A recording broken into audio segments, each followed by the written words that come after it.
we will touch base. In Kogi State, the resident electoral commissioner will be speaking with us. But let's touch base in Imo before we move on to Kogi State. The Force Police PRO is with us. Muyiwa Adejobi is live with us from Owerri, the Imo State capital. Thank you so much, Mr. Adejobi, for joining us tonight. Hashem, good evening. How are you? How are you, Nigerians? Thank you so much. Give us an understanding. I know there's going to be a lot of attention in several areas, but let's clarify what we heard and what we are hearing in Bayelsa State. There was a protest, we know, and there was some kind of tear gas to disperse those protesters. Can you tell us anything about that? Well, I'm sure you know that the DIG in charge of election in Bayelsa State has reacted to that. That was a protest. Everybody has the right to protest. That was a protest in Bayelsa yesterday, and the DIG has reacted to that. I don't know much into it.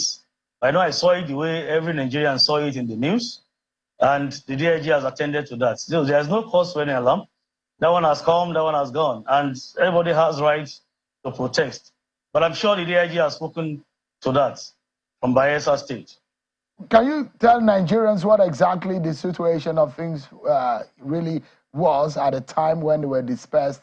Because this we understand that maybe they're just innocent people who are protesting the activities of the resident electoral, the police CP, who has been changed, and the resident electoral commissioner in the state. But the manner in which they were dispersed has raised a lot of agitation. Well, action and reactions are equal and opposite. I wouldn't know what went wrong and situation on ground then. But I'm sure the senior officers who are on ground were able to assess the situation appropriately and they acted appropriately. So I was not on ground.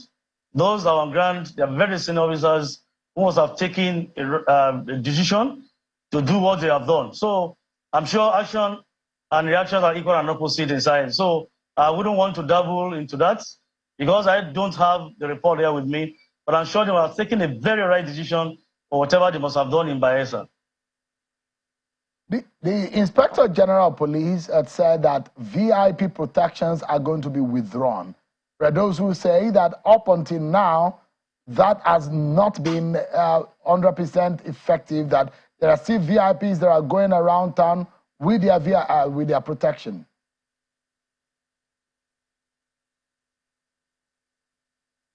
Well, the situation on ground, the IGP never said he will withdraw men from all the VIPs.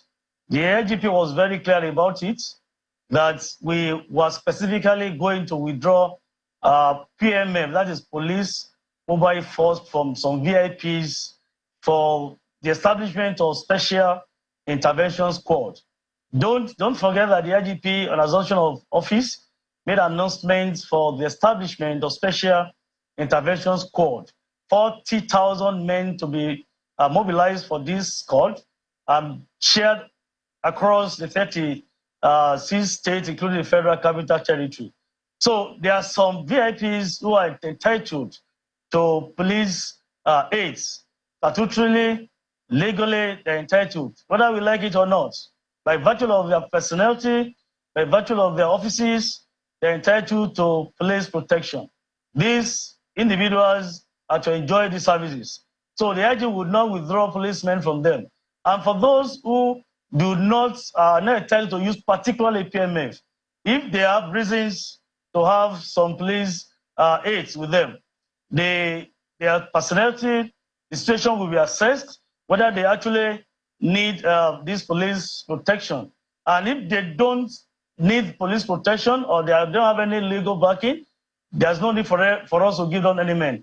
And for those who will not have PMF men, there are provisions for some of them that will be to be using special protection units personnel.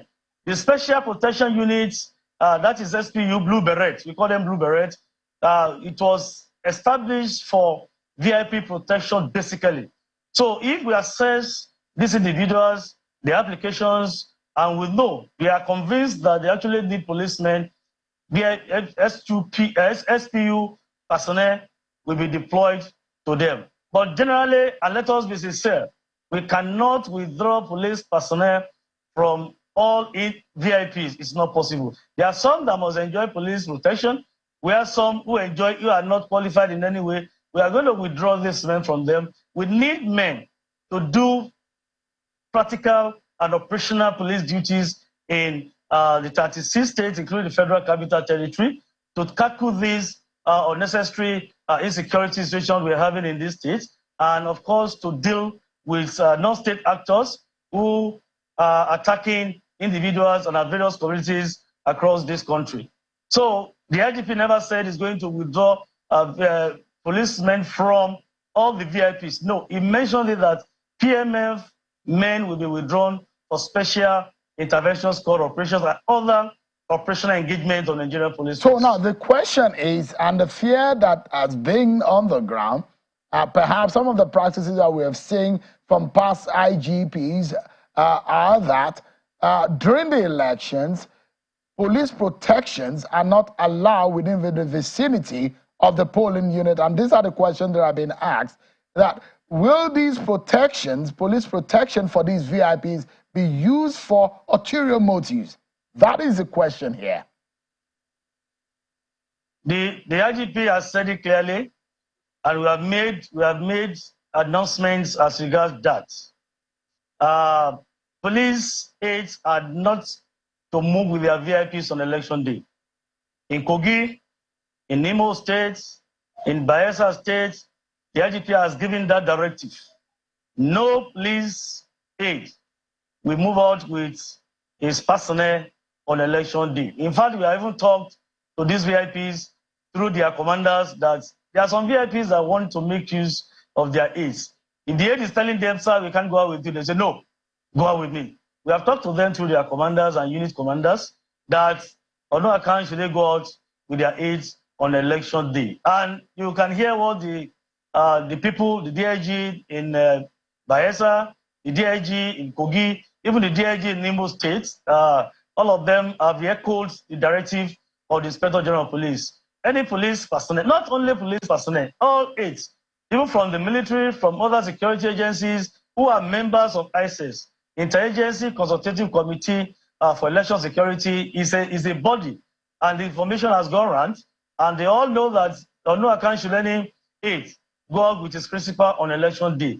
This directive is clear enough, and we are giving out this directive on time. So nobody will have excuse of saying, I'm not aware or I don't know the directive. No, it is clear enough, and I think every personnel detailed to these VIPs, particularly political party leaders and these VIPs who are politicians, they know, they are aware.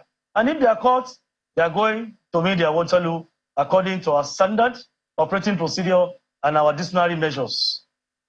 Let me quickly ask you, in Imo State where you are, there are some flashpoints, hotbeds, that are being identified as areas that the security agencies need to pay attention to. Olu, Oru, East, Osu, Okigwe, Idiato North. These are areas that need special attention, considering historically the activities or criminal activities or violent activities that have happened in some of these areas.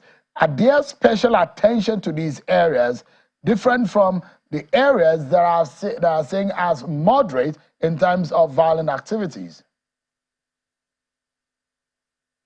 You're not sure that election is a process, not a day thing. The police has done its threat assessment. We have done analysis of this assessment. We know where to deploy heavily. We know where to deploy lightly. So based on our threat analysis, we have done our deployment accordingly. There is no cause for alarm because aside that, when you have a threat analysis, the only thing that is constant in life is change and is inevitable. We know that we need to review our threat analysis, and this we've been doing on a regular basis. As of today, we have another set of analysis that roll in from our intelligence community, intelligence team. We have this threat analysis, and we have done our deployment accordingly. In fact, there are some areas that we have just captured today that we need to deploy certain tactical commanders to. We have done that accordingly, not only in Owerri, in Bayelsa, in Kogi accordingly. And we have taken note of certain areas as well that are particularly our waterways. We know that in Imo State here, the Oguta Lake links with River Niger. We have taken note of this, and there's need for us to have a heavy blockage along River Niger coming into Imo State. This we have done in conjunction with Nigerian Navy personnel. The same thing in Kogi. You know, we have River Benue and River Niger. We have done deployment with our gunboats to see that we don't have influx of miscreants, thugs, these non-state actors into Kogi and other states like that, so that they will not disturb the electoral process. And of course, you know, Bayelsa is almost 70 or 75% water. We have taken note of that. We have done our deployment accordingly. There are many plainclothes operatives that are going to be on the field. They have their tags with them. You may not see the tags on their neck. We have some of them who are to gather intelligence accordingly. The IGP tool has deployed some personnel from National Cyber Crime Center to take charge of the cyber space in Kogi, Bayelsa, and Imo State, respectively. So every deployment has been done. We are sure and we're optimistic that our deployments are paying off already, because you can see across Kogi, Bayelsa, and Imo States, as we speak with you, and from the reports from your correspondents on the field, you can see everywhere is calm. There is no problem at all. Despite the fact that we have every deployment, we have told our people to remain calm. Our presence in all these states is not to intimidate anybody, but to protect them and protect the electoral process in this state accordingly. So there's no problem, everywhere is calm, and we are still optimistic that tomorrow, 11th November, when the polls are hung, there will not be any problem anywhere. Yeah, the IG talked about mopping up of light arms and firearms that are illegally in the hands of non-state actors. I don't know how much of that has been done. Have you made any arrests significant to the security of this election? Mopping up for arms is a continuous process. But for this election, how much of that have you done? Have you made any arrests for this election that is relevant to the election?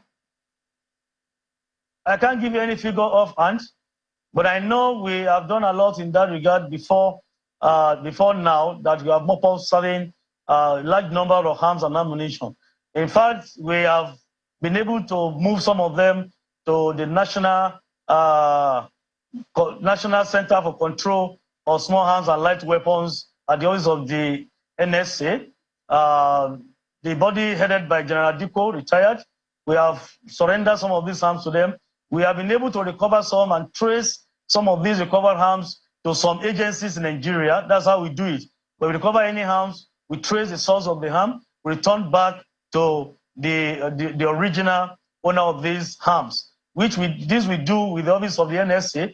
And we have done a lot, but I won't be able to give you any figure offhand, but I know we have done well in this area. What about in the area of arrest? And it's a continuous process. Well, have you made any arrests prior to this election? Today, yesterday, this evening? Oh, well, I know you know that we recorded some pre-election incidences in some of these states, particularly Kogi and part of Owerri. And the IGP has given directives that the DIG in charge of CID, DIG Abiodun, Sylvester Alabi, FDC, to take charge of all these cases and investigate. We are investigating these cases. If there's need for us to pick up individuals who are grossly involved in some of these violent incidences, we are going to do that. We just want to assure Nigerians that we are going to do the needful to make sure adequate investigations are carried out on some of these incidences recorded. And this is a very serious business. IGP was in this state, IGP was in Kogi, IGP was in Imo, IGP was in Bayelsa State, and he made these messages clear to all of them. We are going to investigate all these cases, and whoever found wanting, of course, will face the fraud of the law accordingly. Miwa Adejobi is the PRO of the Nigerian Police Force. Thank you so much indeed for talking to us.